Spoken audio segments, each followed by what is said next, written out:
Yo, what's good, Jets Nation? This is NY Jets Media. Most of you guys follow me on my Twitter account at NY Jets Media and Instagram account. Welcome to my YouTube channel. Hit that subscribe button if you're a Jets fan or NFL fan in general. I post highlights and a bunch of content throughout the season, reaction to the games, a preview to the games. I'm going to bring you guys my reaction to the draft, so make sure you stay tuned on this channel for that. In this video, I'm going to be bringing you guys my mock draft for all 8 picks of the NFL draft for the New York Jets. This is a huge draft for Joe Douglas. It's his first one as general manager of the Jets.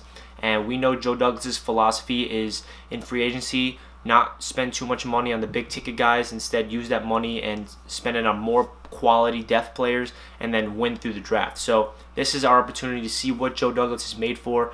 And I did at least 20 or 25 mock drafts to try to get my favorite one, and I will bring you guys my mock draft. And no, I did not do any trades. I do expect Joe Douglas to do trades, trade back to acquire more picks, or even trade up for somebody he really likes.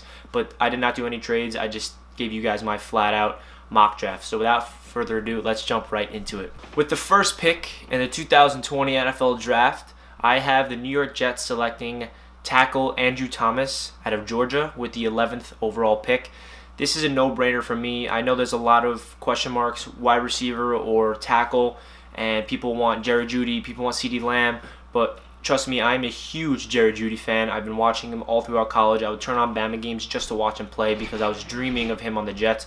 But realizing what's the most important thing for the Jets moving forward is the protection of Sam Darnold. We need that guy on the left side to block Sam Darnold's blind side for the next 10 years, and this draft has a bunch of tackles. So I like Andrew Thomas. He's like probably second or third on my board, but we're not going to be able to get Jedrick Wills or Tristan Wirfs. I think they're going to be going before us. So it's going to be up to Andrew Thomas or Mekhi Becton or even just Andrew Thomas. So Andrew Thomas is my favorite guy out of Georgia because he's the safest pick, I think, out of all the tackles. You know what you're getting. His player comparison for me, I mean, it might sound a little biased because he was on the Jets, but he really does remind me of like a D'Brickashaw Ferguson. He's durable. He played 3 seasons for Georgia. Georgia has so many running backs coming out of Georgia that are just so good, so you know that he had a lot to do with the running game, and I really think that Andrew Thomas can come in and be a day one starter for that left tackle position for the Jets and really become that blindside blocker for Sam Darnold in the future. It's going to be hard to pass on Jerry Jeudy or CeeDee Lamb or Henry Ruggs because we still need a wide receiver, but this wide receiving class is so deep where we can draft receivers later on and be happy with it. So that's my first pick, is Andrew Thomas. In the second round, I will be drafting Michael Pittman Jr. out of USC with the 48th pick. I love Pittman Jr.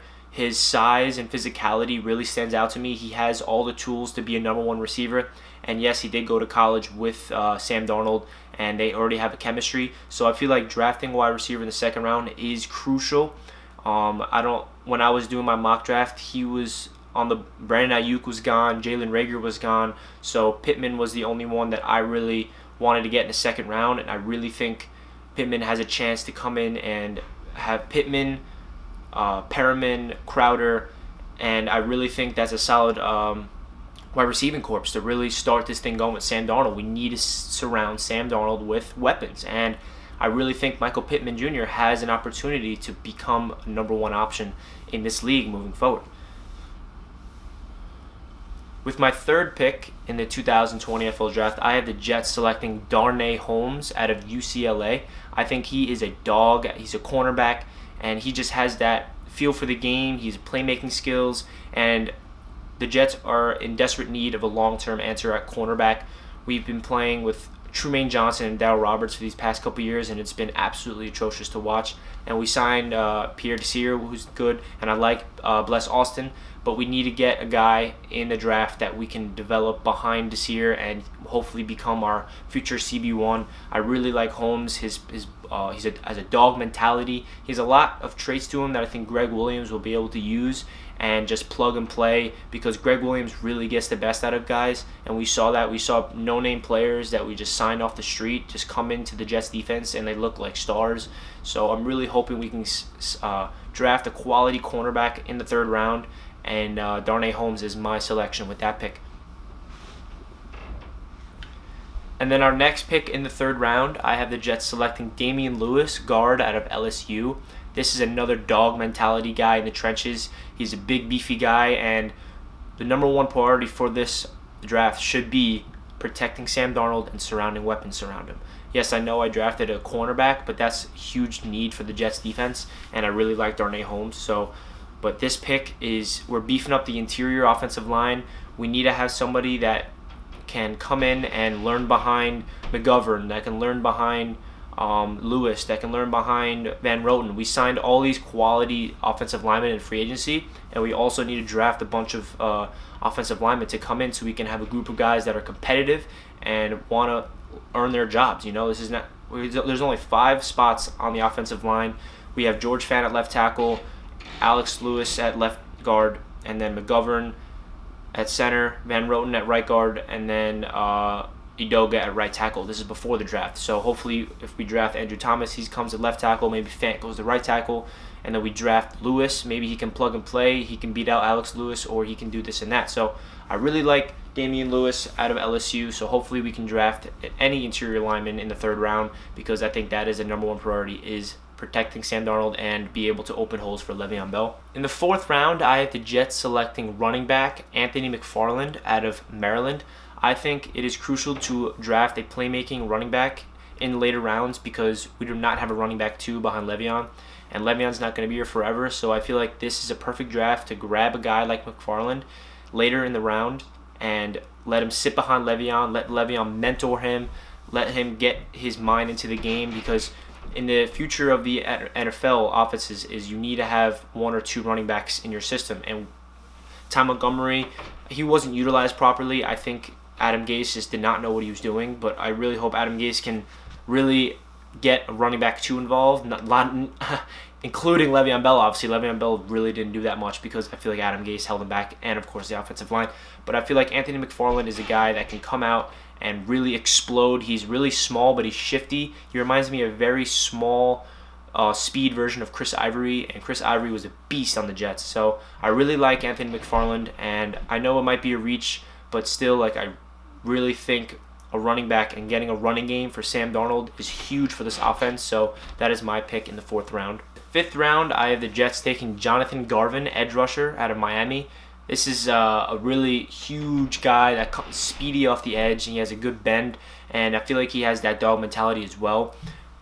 This edge class isn't as deep as we would hope, and edge rusher is a huge need for the Jets, but having Greg Williams as our defensive coordinator, it does not worry me as much, because I feel like his schemes and his to adjust to offenses, he just knows how to get to the quarterback even without an edge rusher. We have Jordan Jenkins back, so we need that one other guy on the other side. So I feel like Garvin can come in and maybe fight for a starting position or provide depth at the position. So in the 5th round, we're trying to find a diamond in the rough, and I'm hoping we can find one in Garvin, because I feel like he has the tools to become a solid pass rusher in this league. I'm scarred from Ja'Kai Polite, as most of you Jets fans are as well. He was a 3rd round selection for us, and he's not even in the NFL anymore. Like Mike McCagan, what were you doing?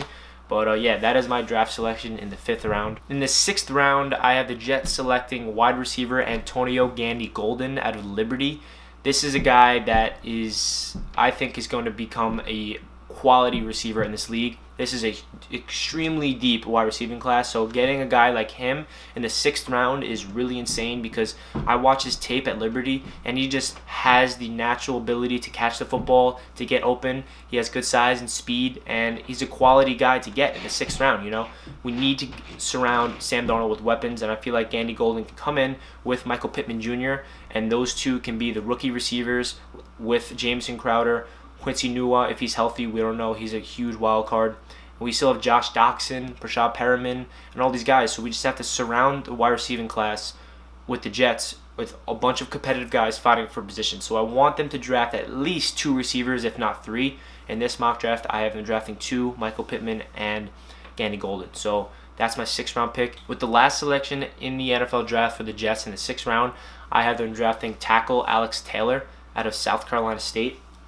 This is like the biggest human being I've ever seen as an offensive lineman coming out of a draft in a while. He's like 6'8", 6'9". He's not as big as Mekhi Becton, but he's long and lengthy, and his width is just huge. This is a guy that we're trying to provide depth for the tackle position. If we get Thomas, we can get Alex Taylor, and then we'll have solid depth. We have George Fant and Edoga, so we need to have 4 guys. Alex Taylor can play swing tackle, so we need to provide depth at that position. And in the 6th round, we're not going to be getting stars and stuff, so this is for depth purposes, absolutely. So I'm hoping that Joe Douglas can find a tackle similar to Alex Taylor, maybe later in the draft, that can come in and provide quality depth.